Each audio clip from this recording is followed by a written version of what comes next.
So I got to check out The Threesome. This stars Zoe Deutsch, Jonah Hauer-King, and Ruby Cruz. The film is directed by Chad Hartigan.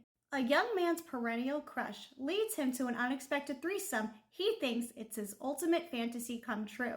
When the fantasy ends, all three are left sobering real-world consequences to take responsibility for their actions. Let me start off by saying this. I thought this was a unique take on the modern romance. Yes, there are some good laughs and some spicy drama, but I can't totally recommend this film. I know there's an audience that's really gonna love this and think this is a great modern romantic comedy filled with drama. However, this movie isn't exactly what you think it is. However, there are some good twists, even though I found them to be pretty predictable.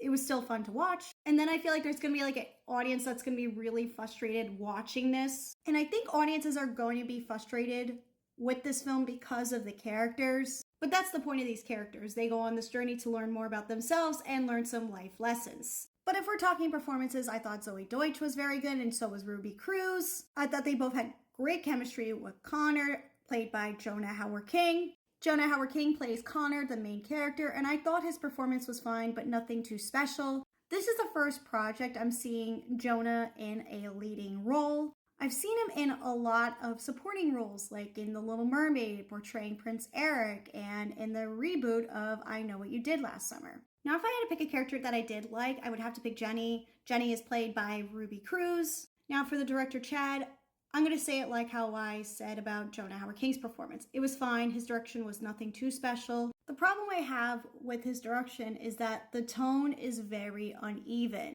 Does the film want to be a romantic comedy or does it want to be a romantic drama? In the end, it's a mix of both. The movie's runtime is about an hour and 52 minutes.